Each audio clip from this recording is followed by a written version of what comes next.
Namun buka peci ko ada dua tujuan. Yang pertama menjalankan mana kan disakti. Yang kedua, kamu ingin menunjukkan kamu masih muda. Assalamualaikum warahmatullahi wabarakatuh. Alhamdulillah wassalatu wassalamu ala rasulillah wa ala alihi wa sahbihi wa man tabi'ahu wa mawala. Ambo dari Pekanbaru.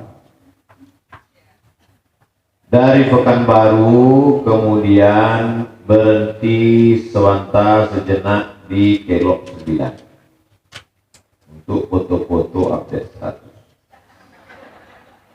Lalu waktu berhenti di Kelok 9 tadi basuhlah rombongan.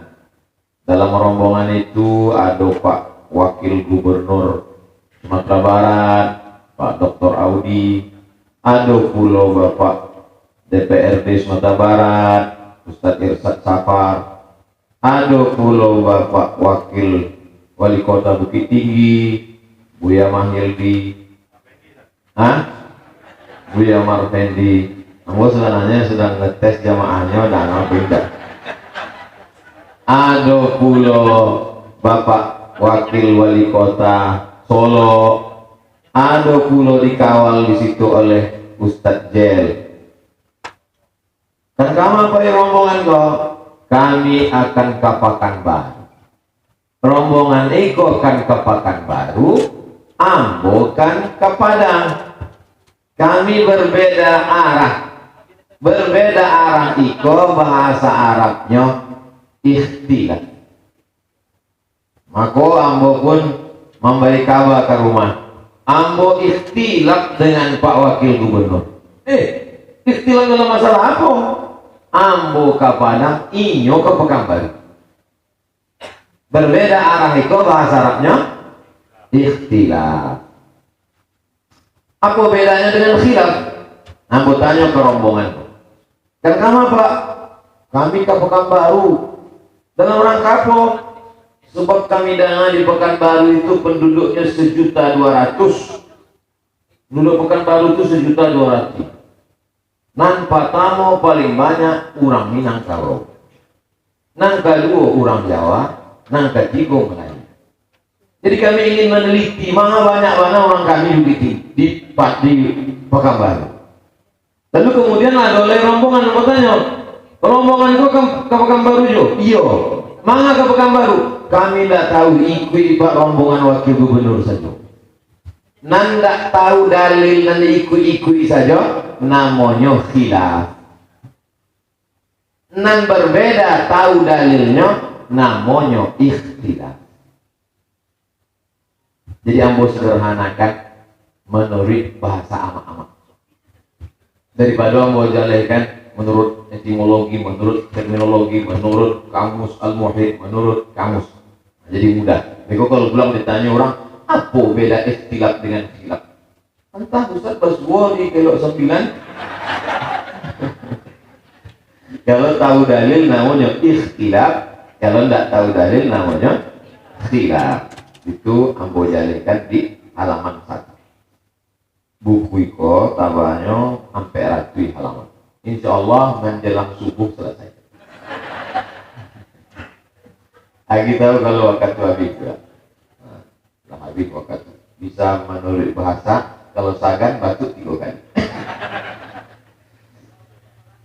Lah jalan tentang ikhtilaf dengan khilaf. Ayatnya cie, tapi ulama memahaminya banyak. Surat Al-Maidah ayat 6. Wamsahu biru'usikum, sapulah kapalo kamu. Idza qumtum ila shalah, kalau kamu mau salat, fagsilu wujuhakum, basuh muka, wa aydiyakum ila al-marafiq, tangan sampai siku. Wamsahu biru'usikum, sapulah kapalo kamu. Ayatnya cie, tapi ulama bermazhab memahami menyapu kapalo. Menurut mazhab Hanafi, menyapu kapalo itu hanya seperampe kapalo. Jadi kapalo kau dia ampe, cie, 2, 3 ampe. asal seperampe kapalo kanai kena seperempat kepala sah. Menurut mazhab Hanafi, kamu buka peci kok ada dua tujuan. Yang pertama menjalankan mana akan disakti. Yang kedua, kamu ingin menunjukkan kamu masih muda.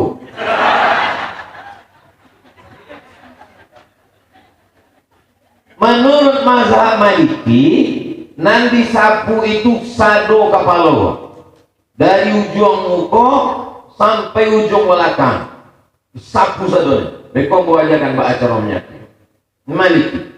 Sedangkan menurut Syafi'i, asal kanai kepala saketek saja sah. Asal kanai saketek saja sah. Ayatnya cik. Tapi mana ulama kok sampai berbeda tiga mazhab dalam masalah itu? Ternyata ketiga-tiganya dari hadis Nabi. Bukan ketiga-tiganya kau membuat agama baru. Iko agama Syafi'i, iko agama Maliki. Tidak, dari hadis juga. Hadis nombor pertama dari Ibnul Mughirah. Famasaha binasiyatihi, Nabi menyapu ubun-ubunnya. Maka awak sama ketek dulu diajar ambil uduk, ambil air dan menetes dari bulu bambu, ubun-ubun saja seketek. Sah. Lalu kemudian hadis yang kedua, ya tawaddu alaihi imamatun qitriyah fa adkhala yadahu, dimasukkannya tapak tangannya ke sorban. Masuk tapak tangan, maka ukuran tapak tangan kau seperampe kepala. Kepala awak kau ampe tapak tangan, cie, 2, 3, ampe. Maka kalau masuk tapak tangan ke dalam sorban, seperampe kepala baru sah. Itu dipegang oleh mazhab Hanafi. Sedangkan mazhab Maliki berpegang kepada hadis. Minta tolong pegangkan mikrofon. Adik kelas awak kok berani. Tak kan awak minta lo ke wakil gubernur kan? Yang dipakai dalam mazhab Syafi'i, mazhab Maliki, hadis Nabi membasahkan tapak tangannya. Sesudah itu inyo sapu dari muka ila qafaru ke tengkuk belakang. Sesudah itu inyo sapu lagi ke muka, basambung kata lingo dengan cik air, satu air. Aku kapalo dengan talingo satu air. Sedangkan mazhab Syafi'i ubun-ubun saja satu air, air nan baru kata lingo 2 air. Muhammadiyah pakai majelis tarjih, inyo ambil tarjih mazhab Maliki. Sedangkan Perti inyo ambil mazhab Syafi'i, ubun-ubun kemudian talingo lain air dengan 3 kali. Tidak ada masalah. Dulu sampai wacaka antara Perti dengan Muhammadiyah. Ini yang bilang tidak ada wacaka sebab tidak sembahyang lain. Anak-anak muda tidak ada itu, cuma kurang. Anak-anak muda Minangkabau masih sembahyang, masih sholat insyaallah. Jadi sebenarnya dua-duanya dari Nabi SAW. Jadi tidak benar kalau ada orang berwudu, inyo ambil cie air, inyo sapu kapalnya sampai ke telinga, lalu inyo berkata, ikolah sunnah, sedang selain iko bid'ah. Sebab sadonya mengambil dari hadis. Mari kita kembali kepada sunnah. Sebab dengan sunnah kita bersatu. Kalau bersatu dengan sunnah, sedang hadisnya saja ikhtilaf, hadisnya saja 3 riwayat. Maka yang benar itu adalah mari kembali ke sunnah melalui pemahaman ulama. Alhamdulillah buya-buya awak kalau menjalankan menurut mazhab Hanafi iko dalilnya, menurut mazhab Syafi'i iko dalilnya, menurut mazhab Maliki iko dalilnya. Tapi dalam pengamalan sehari-hari ambo mengamalkan mazhab iko. Itulah yang akan membuat anak-anak awak, masyarakat awak berlapang dada menerima perbedaan. Kalau mereka berbeda pilihan waktu pilkada juga berlapang dada, bisa bersatu loh kokinya. Mangalo awak dalam berbeda mazhab, yo apa? Iya, siapa tak tenang aja yang pakai masker. Lah, mau pakai besi boleh. Nah, itu tentang mazhab. Lalu kemudian, apakah di zaman Nabi tidak ada sahabat Nabi kok ikhtilaf? Apakah syekh pendapat saja? Halaman 8. Sahabat Nabi ikhtilaf ketika Nabi masih hidup. La yusalliyanna ahadukumul asra illa fi Bani Quraizah. Janganlah kamu sholat asar kecuali di Bani Quraizah. Dari Pekanbaru, kalau mau umpamakan Bani Quraizah nggak terbayang di awak.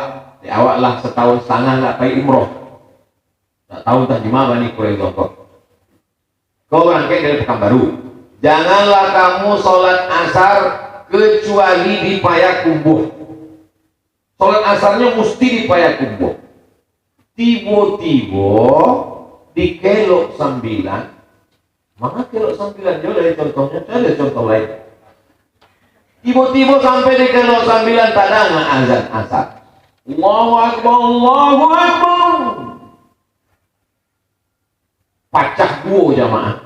Nang setengah sholat di kelok 9. Mana sholat di kelok 9? Sebab waktu pulang masuk. Tapi nang setengah lain tidak. Aku tidak sholat di kelok 9. Tidak.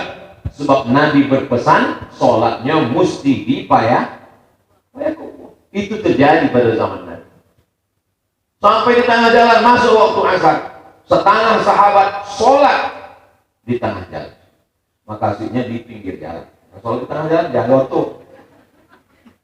Tapi dan setengah lain sholatnya menunggu sampai ke Bani Quraizah. Setelah selesai urusan mereka di Bani Quraizah, pulang mereka ke Madinah melapor ke Nabi. Akhirnya Nabi nan sholat di jalan mengikuti sunnah. Sebab apa? As-sholatu ala waktiha, sholat di awal waktu. Dan sholat di Bani Quraizah juga ikut sunnah. Mana? Sebab pesan Nabi sholat asar di Bani Quraizah. Sabananya pesan Nabi sholat asar di Bani Quraizah adalah capek-capek bersegeralah kamu supaya sewaktu sampai di Bani Quraizah masuk waktu asar. Dua-duanya tak salah. Jadi selama ini masih dalam sunnah tidak masalah. Yang jadi masalah itu marilah kita berlapang dada menerima perbedaan. Yang nggak sholat nggak apa-apa. Neraka masih penuh. Itu tidak betul. Sholat di Bani Quraizah sah. Sholat di tengah jalan sebelum sampai ke Bani Quraizah tidak masalah. Pernah terjadi perbedaan di zaman Nabi. Ada contoh lain? Ada. Halaman 9. Sesudah Nabi meninggal Nabi SAW, sebagian sahabat berpendapat Nabi mesti bawa jenazahnya ke Makkah. Sebab Nabi orang Makkah. Nabi orang Makkah, maka jenazahnya mesti dimakamkan di Ma'la di Makkah. Cici orang Madinah, Nabi meninggal di Madinah, maka jenazahnya mesti dimakamkan di Baqi. Ikhtilaf antara sahabat. Sampai akhirnya ikhtilaf itu selesai dengan sunnah. Datanglah Abu Bakar Siddiq. Akhirnya Abu Bakar Siddiq, ma qubidha nabiyyun illa dufina haitsu yuqbadu. Setiap nabi meninggal maka dikuburkan, dimakamkanlah ia di mana meninggal, dimakamkan di situ.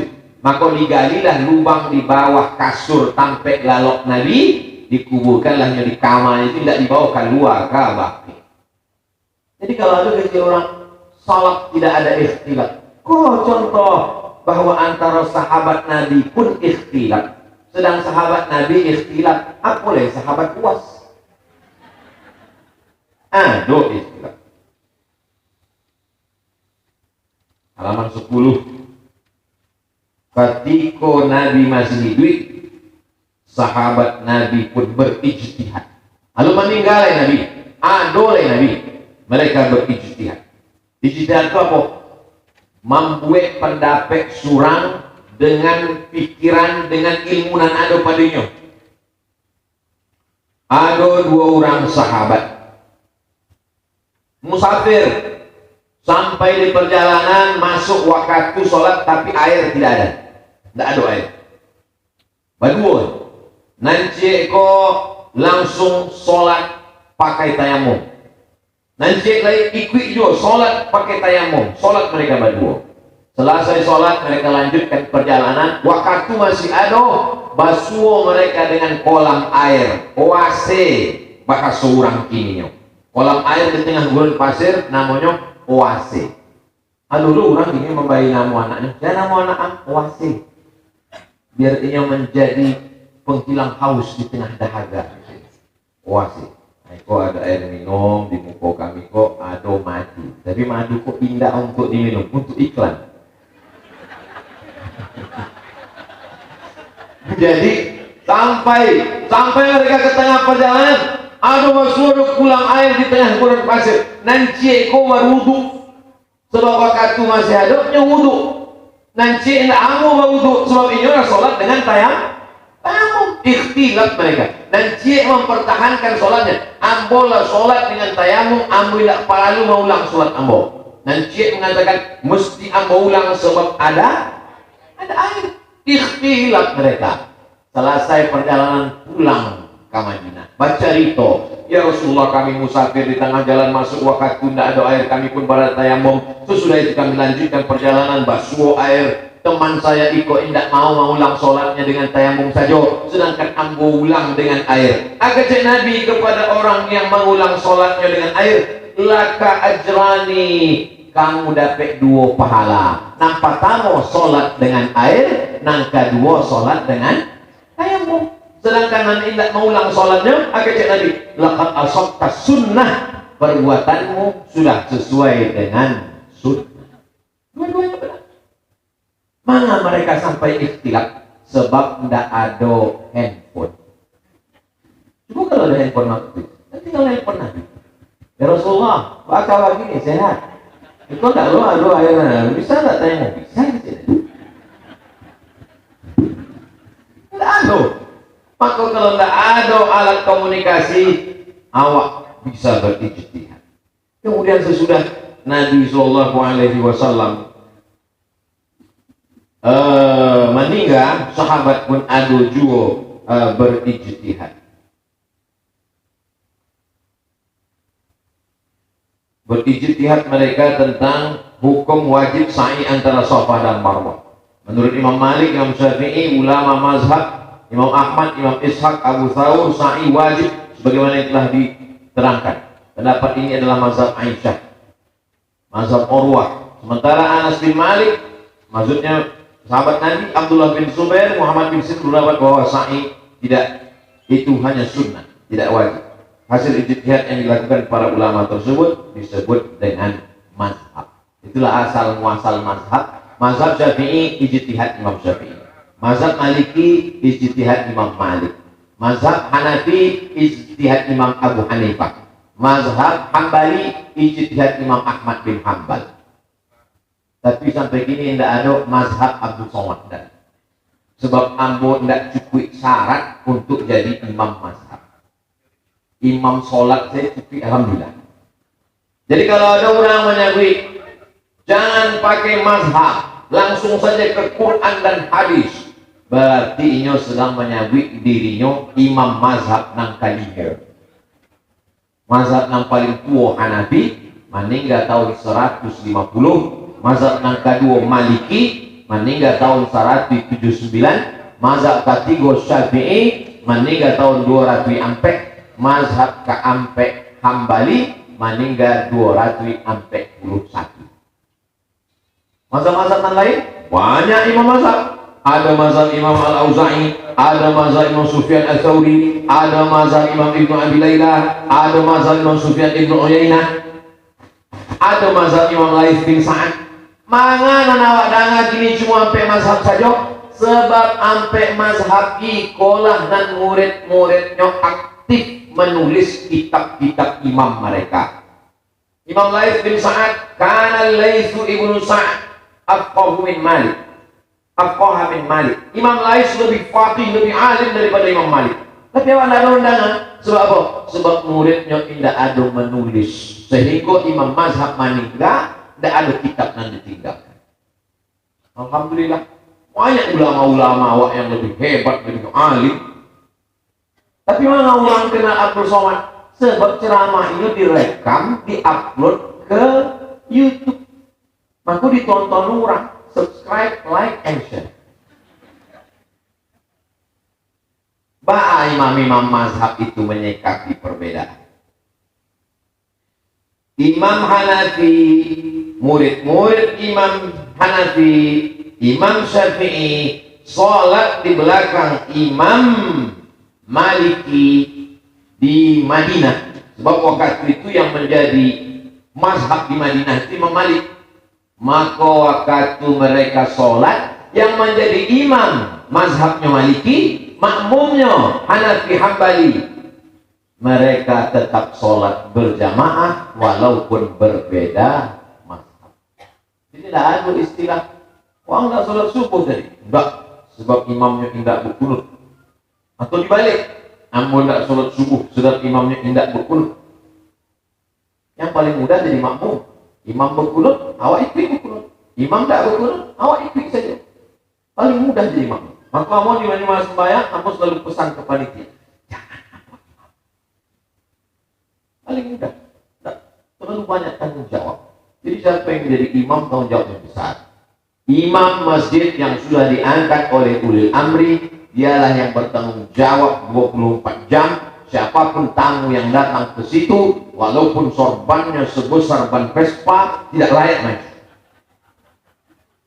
Imam rawatib namanya. Aslinya kalau awak berkumpul di Sumatera Barat itu, yang menjadi imam adalah gubernur ulil amri. Kalau gubernur tidak ada, wakil gubernur. Wakil gubernur tidak ada, ketua DPRD. Ikhtilaf. Ibu-ibu menyebut sekda. Kok namanya ikhtilaf? Memang langsung dipraktekkan ilmu ikhtilaf. Bagaimana mereka menyikapi perbedaan? Imam Syafi'i sholat subuh di samping kubur Imam Hanafi, falam yaqtadut, inyo indak membaca kunut, ta'adduban ma'ahu, karena dia beradab kepada Imam Hanafi. Sebab Imam Hanafi subuhnya indak membaca kunut, Imam Syafi'i subuhnya membaca kunut. Sama so Imam Syafi'i berada di Kufah, inyo sholat di samping makam Imam Hanafi, indak inyo baca kunut karena menghormati Imam Hanafi. Orang kini kalau nyo tahu ada ustaz dari luar kotanya tiba, sengaja nyo tunjukkan nyo berbeda dengan ustaz. Ampunan paling hebat.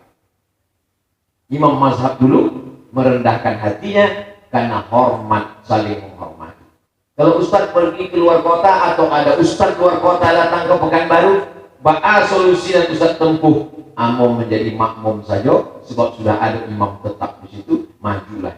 Berkunutnya alhamdulillah, tidak berkunutnya tidak masalah, asalkan sama-sama sholat subuh. Ada Imam Malik. Imam Malik diminta oleh Khalifah Harun ar-Rasyid supaya disatukan cik mazhab saja, kitab Muwatta dijadikan pegangan. Kata Imam Malik, tafarraqu fil buldan. Sahabat Nabi dan ulama-ulama sudah menyebar di seluruh negeri. Wa kullu inda nafsihi musibun wa kullun, semuanya mereka itu pendapat mereka benar. Waffaqakallah ya Aba Abdillah, wahai Imam Malik, Allah memberikan taufiknya kepada engkau. Berdebatlah Imam Malik dengan Imam Hanafi, Imam Malik dengan Imam Syafi'i, murid dengan guru. Imam Malik dengan Imam Hanafi bersahabat. Imam Hanafi dengan Imam Syafi'i indak bersubuh. Imam Syafi'i dengan Imam Hambali, murid dengan guru dan bersahabat. Imam Malik berdebat dengan Imam Hanafi. Kebetulan hadir waktu itu Imam Lais bin Sa'ad. Maka datanglah Imam Lais batanyo ke Imam Malik. Imam Malik, tadi ambo calia waktu angku berdebat dengan Imam Hanafi, keluar keringat. Waktunya berdebat tuh keluar keringat berpeluhnya. Mana? Kata Imam Malik, belum pernah saya berjumpa orang lebih cerdas daripada Hanafi. Sesudah itu Imam Lais basuh Imam Hanafi. Imam Hanafi, Malah tadi waktu berdebat dengan Imam Malik itu, aku pun juga berkeringat berpeluh. Apa jawab Imam Malik? Belum pernah ambu basuh orang secerdas Imam Hanafi. Mereka saling membesarkan, saling memuji. Ambu belum pernah basuh orang secerdas Malik dengan hafalannya. Ambu belum pernah bertemu orang secerdas Hanafi dengan argumentasi akalnya. Ulama-ulama dulu saling membesarkan, bukan bantu orang ini. Kalau datang orang ke kotanya, ilmunya seujung kuku ambu. Saling mengecilkan. Maka tadi alhamdulillah, ikut senior ambu, abang-abang. Ustaz Jelko jauh di atas. Guru kami sampai di situ dimuliakan Al-Karam Ustaz ceramah luar negeri nasional ngambang itu ngomong Ali waktu capek. Apa kata Imam Syafi'i tentang Imam Malik? Idza ja'akal haditsu an Malikin fasyud. Kalau datang hadis dari Imam Malik, maka pegang, ikatlah erat-erat dengan kedua tangan. Tak adanya mengecilkan. Idza ja'akal khabaru, kalau datang riwayat-riwayat hadis kepadamu, famalikun najm, maka Imam Malik adalah bintang. Imam Hambali berkomentar pula tentang Imam Syafi'i. Apa kecilnya? Imam Syafi'i itu seperti matahari yang terang benderang. Apakah ulama-ulama Arab Saudi itu tidak ada ikhtilaf sesama mereka? Banyak sekali. Buka halaman 7 balik. Bin Bas mengatakan kalau ruku sujud sembahyang waktu sujud lututnya dulu turun. Waktu sujud itu kecil Bin Bas sujud lutut dulu baru tapak tangan. Tapi kata Syekh Albani, tangan dulu baru lutut. Jadi kalau ada ustaz menyebut sifat sholat Nabi dalam kitab Syekh Albani, tangan dulu. Sampaikan jua, kecek bebas lutut dulu. Kalau tidak bebas orang menyalahkan. Dulu orang sholat mengaduk kiblat mencari sampai sujud. Ajaran itu orang sholat kau lututnya dulu. Tidak boleh kepala dulu. Tidak ada masaknya. Itu masak ayam basbo bareng itu. Halaman 20. Takbir waktu sujud tilawah. Subuh Jumat imam membaca alif lam mim tanzil. Nama ayatnya sajadah. Sujudnya tilawah. Apakah waktu turun dan naik itu imam bertakbir apa tidak? Menurut Bin Bas bertakbir. Allahu Akbar. Allahu Akbar. Makanya kalau awak salat di Masjidil Haram, Masjid Nabawi, subuh Jumat itu turun sama naiknya bertakbir. Tapi kecil Albani tidak. Wa hum la yastakbirun. Tatajafa junubuhum 'anil madaji'. Tidak ada takbirnya. Ikhtilaf. Sebab apa? Sebab tidak ada hadis menyebut. Maka kecil Albani tidak ada hadisnya, tidak ada takbir. Tapi kecil Syekh Bin Bas, karena Nabi setiap bergerak bertakbir, maka dalam sujud tilawah pun bertakbir. Bin Bas pakai kias, dikiaskannya. Jadi kalau ada orang yang bilang ada pakai kias dalam ibadah, kau pakai kias. Iya, tapi kalau ulama kami boleh, ulama aku tidak boleh. Itu namanya jadi curang. Halaman 22. Contoh kasus ketiga, tahiyatul masjid ditampek sholat id. Sholat Idul Fitri, Idul Adha di tanah lapang. Apakah ada tahiyatul masjid di tanah lapang itu? Kecil Bin Bas tidak ada. Tidak ada sholat sunat tahiyatul masjid di tanah lapang. Kecil Syekh Utsaimin ada. Sebab tanah lapang itulah dipagar pakai seng, pakai plastik tali. Maka begitu sampai di tanah lapang itu mesti sholat sunat tahiyatul masjid. Sebab tempat itu tempat sholat, orang yang haid tidak boleh masuk. Ada katanya. Lalu kemudian halaman 23. tentang hukum foto gambar itu. Kecek bin Bas, foto itu sama dengan patung. Foto nado, aku foto itu. Aku tak lama lo dengan Pak Gubernur. Gadang lo foto ambul ya. Itu tidak salah ambul Pak Wagub. Itu salah panitia. Foto itu kalau kecek Syekh bin Bas, itu sama dengan patung. Maka kalau foto itu ada dalam rumah, malaikat tidak masuk. Sebab ini kok patung.